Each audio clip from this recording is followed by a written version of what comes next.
नमस्कार, मैं हूं राहुल सिन्हा।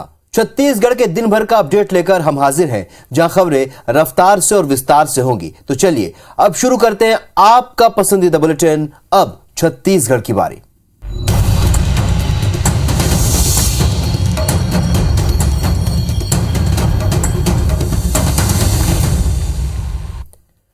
छत्तीसगढ़ सरकार की योजनाओं को लेकर मचे सियासी घमासान के बीच आज कांग्रेस ने बीजेपी नेताओं को गौठान का भ्रमण कराया और बताया कि महिलाएं किस तरह आर्थिक रूप से सक्षम हो रही हैं। ये तस्वीर के गौठान का दौरा करते बीजेपी नेताओं की है। IBC 24 के डिबेट शो में बीजेपी की चुनौती पर कांग्रेस ने भाजपा नेताओं को गौठान भ्रमण करने का न्योता दिया था। बुधवार को कांग्रेस के बेवर्ती गौठान का बीजेपी के प्रदेश मंत्री महेश जैन ने दौरा किया। वहीं कोरबा के केरवा गौठान का रजनी सिंह ने निरीक्षण भी किया। हम पूरा गौठान को देख रहे हैं, इसमें एक भी मवेशी नहीं है और न कहीं पर आसपास में कई प्रकार के चिन्ह दिख रहे हैं कि इसमें मवेशी कभी आती जाती है। ग्राम बेवर्ती में आए हैं, देखे हैं, लेकिन अभी जो यहाँ पर गाय है, बैल है, भैंस है, उनके लिए पर्याप्त चारा भी नहीं दिखाई दे रहा है। वहीं संसदीय सचिव शिशुपाल सोरी ने कहा कि हमारी सरकार गौठान बनाकर महिलाओं को आर्थिक रूप से सक्षम कर रही है। सरकार की महत्वपूर्ण योजना है और इसमें कम से कम 4 लाख हमारी महिलाएं जो विभिन्न काम करके अपना अतिरिक्त आय अर्जित। लेकिन यहाँ के बीजेपी और कांग्रेस नेताओं ने एक मिसाल कायम की है। छत्तीसगढ़ की जनता पर बिजली बिल के रूप में महंगाई की मार पड़ी है, जिस पर अब सियासत तेज हो गई है। बीजेपी नेताओं ने राज्य सरकार को घेरा है, वहीं सीएम भूपेश ने इसके लिए केंद्र सरकार को जिम्मेदार ठहराया है। छत्तीसगढ़ के बिजली विभाग ने प्रदेश की जनता को जोर का झटका दिया है। बिजली की दरों में 30 पैसे प्रति यूनिट की बढ़ोतरी की गई है, जिस पर अब जुबानी जंग भी तेज हो चुकी है। पूर्व सीएम रमन सिंह ने राज्य सरकार पर हमला बोलते हुए कहा कि इस सरकार के कार्यकाल में 4 बार बिजली का बिल बढ़ चुका है। पूर्व नेता प्रतिपक्ष धर्मलाल कौशिक ने बिजली की दर में बढ़ोतरी को वापस लेने की मांग रखी है। बिजली बिल हाफ का नारा देता रहा है। आश्चर्य करोगे, 1 साल में 4 बार बिजली का बिल बढ़ाया। अब बैकडोर से जनता से वसूलने का काम ये सरकार कर रही है। इनको ये जो बढ़ाए हुए दर है उस पैसे 30% उसको वापस करना चाहिए। बिजली की बढ़ी हुई दरों के लिए सीएम भूपेश बघेल ने केंद्र सरकार को जिम्मेदार ठहराया है। भारत सरकार की गलत नीतियों के कारण से कोयला उत्पादन प्रभावित हुआ है और उसका खामियाजा आम जनता भोगी। बिजली विभाग ने वेरिएबल कॉस्ट एडजस्टमेंट चार्ज के रूप में दर में बढ़ोतरी की। छत्तीसगढ़ की 12 जातियों को एसटी में शामिल किया गया है। यह फैसला केंद्र की मोदी कैबिनेट का है, जिस पर बीजेपी और सीएम भूपेश ने धन्यवाद दिया है। प्रधानमंत्री नरेंद्र मोदी की अध्यक्षता में आयोजित मंत्रिमंडल की बैठक में छत्तीसगढ़ की जातियों के संबंध में बड़ा फैसला लिया गया। बैठक में छत्तीसगढ़ की 12 जातियों को अनुसूचित जनजाति में शामिल करने की मंजूरी दी गई। इस फैसले से छत्तीसगढ़ के लाखों ऐसे अनुसूचित जनजाति वर्ग के लोगों को फायदा होगा। छत्तीसगढ़ के भूमिया, भारिया, पांडो, धनवार, गदबा, गोंड, नगेशिया, कोंद, कोड़ाकू, धनगर, सावर और बिंझिया समुदाय से संबंधित जातियों को अनुसूचित जनजाति में शामिल करने की मंजूरी दे दी गई है। और हमारे 12 समाज के आदिवासी समाज के लोगों को जो लिपिकीय त्रुटि थी उनके सरनेम में उसको दूर करते हुए उसको अप्रूव किया है, तो बहुत जल्द उनको न्याय मिलेगा। इस मामले में सीएम भूपेश बघेल ने ट्वीट कर खुशी जताई। उन्होंने जनता को बधाई और पीएमओ का धन्यवाद किया। चलिए अब आपको छत्तीसगढ़ सरकार की उन 2 फैसलों से अवगत कराते हैं जिसका आम जनता पर सीधा असर पड़ेगा। क्या है ये 2 फैसले, देखिए रिपोर्ट।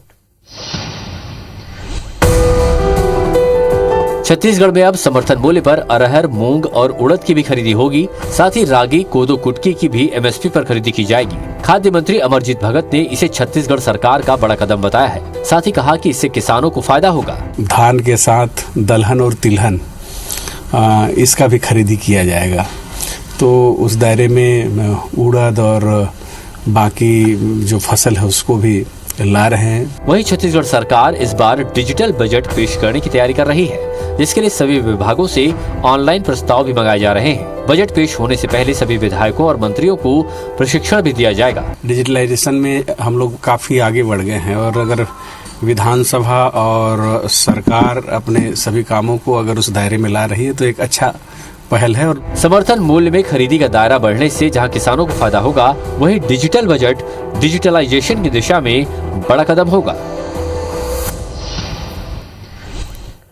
छत्तीसगढ़ के माथे पर कलंक का टीका भरे नक्सली लगातार सरेंडर कर रहे हैं। नक्सलियों के आत्मसमर्पण पर सीएम भूपेश ने कहा, पिछली सरकार के पास कोई योजना नहीं थी जिस पर बीजेपी ने तंज कसा है।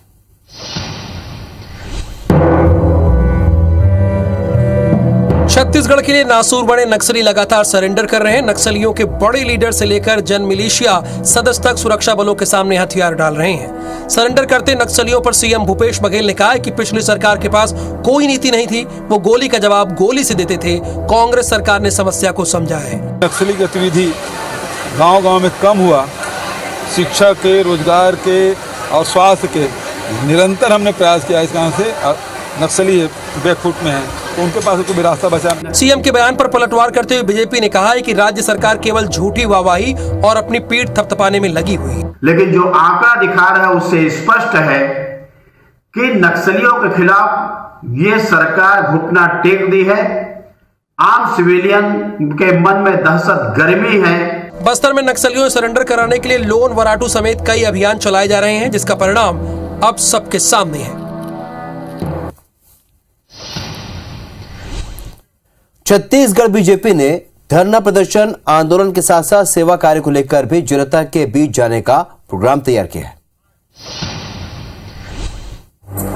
प्रधानमंत्री नरेंद्र मोदी के जन्मदिन 17 सितंबर से लेकर राष्ट्रपिता महात्मा गांधी और पूर्व पीएम लाल बहादुर शास्त्री जी के जन्म दिवस यानी 2 अक्टूबर तक बीजेपी सेवा पखवाड़ा मनाने जा रही है। इसके लिए छत्तीसगढ़ बीजेपी ने सभी मोर्चा और प्रकोष्ठों को अलग अलग जिम्मेदारियां सौंपी है, जो जनता के बीच जाकर मोदी सरकार की उपलब्धियों का बखान करेंगे।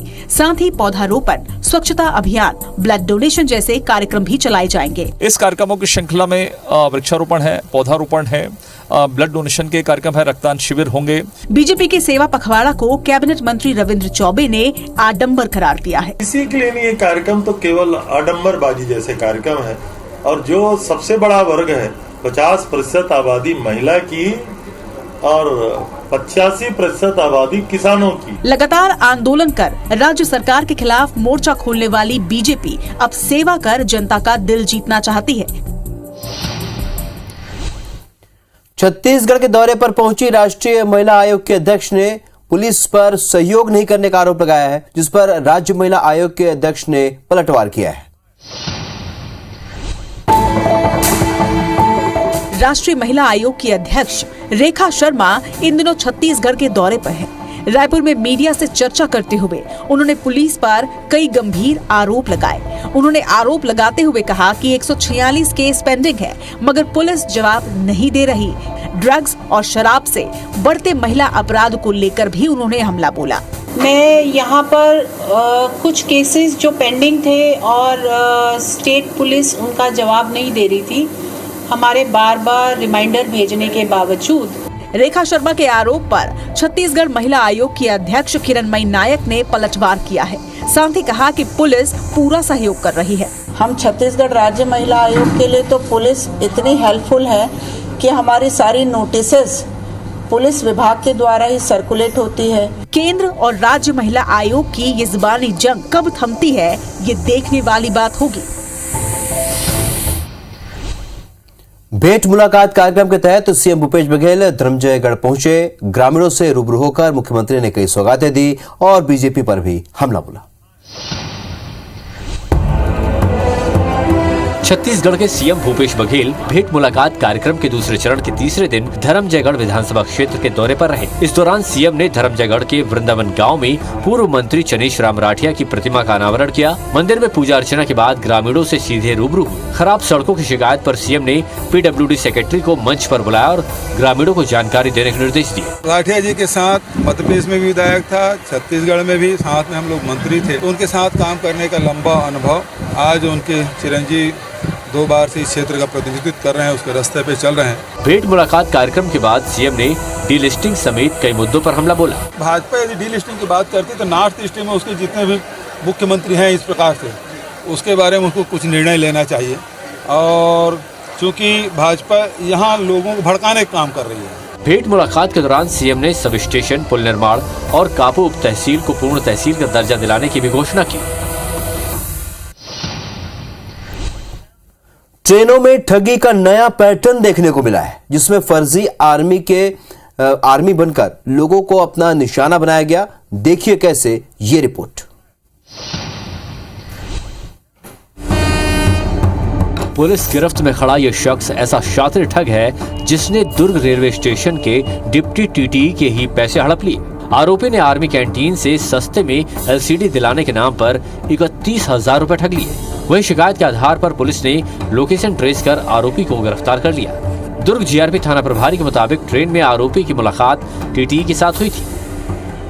हनुमान सिंह द्वारा आर्मी कैंटीन से सस्ते में सामान दिलाने के लिए अपने आप को आर्मी का जवान बताते हुए इसने जवानों से विश्वास में लिया और फ़ोन पे करने के लिए एलसीडी का कीमत 31,000 रुपये अपने बैंक में ट्रांसफर करवाया। ये आरोपी ट्रेन में सफर के दौरान पूरे देश में घूम कर अब तक 15 से 20 लोगों को ठगी का शिकार बना चुका है। फिलहाल पुलिस आरोपी से पूछताछ कर रही है। मामले में और खुलासे की उम्मीद है। धमतरी के कुरूद में एनएसयूआई नेता की दबंगई सामने आई है। राजा देवांगन ने शराब दुकान के सेल्समैन से गाली गलौज की, मोबाइल फोन तोड़ दिया। घटना का वीडियो अब सामने आया है। एनएसयूआई के जिलाध्यक्ष राजा देवांगन ने शराब दुकान में जमकर हंगामा किया। राजा अपने साथियों के साथ शराब लेने आए, लेकिन भीड़ होने की वजह से उनकी बारी नहीं आ पा रही थी। फिर क्या, पद का घमंड और धौंस से लबालब राजा से सब्र न हुआ और दुकान के कर्मचारी को हड़काने लगे। पूरा मामला सीसीटीवी कैमरे में कैद हुआ है। ओकर 4 आदमी और इस्तेमाल भी आ गए। ओकर बाद दुकान के दरवाजा खोल के दुकान अंदर भी घुस गए। मोर काला ला पकड़ दी। मैं मोबाइल निकाला तो फोन लगाऊं किसी के पास करके, तो मोर मोबाइल भी फेंक दी। कांग्रेस नेता राजा देवांगन यही नहीं रुके, अंग्रेजी शराब दुकान के दुकानदार का कॉलर पकड़ा, जान से मारने की धमकी दी और तो और मोबाइल भी तोड़ दिया। अंग्रेजी शराब दुकान के कर्मचारी के द्वारा एक आवेदन प्रस्तुत किया गया है, जिसके संबंध में एक आवेदन प्रस्तुत किया गया है, जिसमें गाली गलौज मारपीट के संबंध में उसने आवेदन दिया है। बहरहाल क्रुद पुलिस ने आरोपी नेता राजा देवांगन के खिलाफ मामला दर्ज कर लिया है। अब देखने वाली बात होगी कि नेताओं की खुलेआम गुंडागर्दी पर क्या कार्रवाई की जाती है। अपने दल से बिछड़े नन्हे हाथी को ग्रामीणों ने रेस्क्यू किया, लेकिन जब बेबी एलिफेंट को वापस उसके दल में भेजा गया तो दल ने एंट्री देने से इनकार कर दिया। पत्थलगांव में इब नदी को पार करने के दौरान हाथियों के दल से एक नन्हा हाथी बिछड़ गया और नदी के तेज बहाव में बह गया, जिसे समड़मा के ग्रामीणों ने सुरक्षित बचाया और बेबी एलिफेंट को ग्रामीणों ने तपकरा वन अमले को सौंपा। फिलहाल नन्हे हाथी को ग्राम पंचायत भवन में रखा गया है। हाथी के झुंड में से एक छोटा बच्चा लगभग 1 महीने का है। ये झुंड से बिछड़ के अभी समडमा बीट के गांव में आ गया था।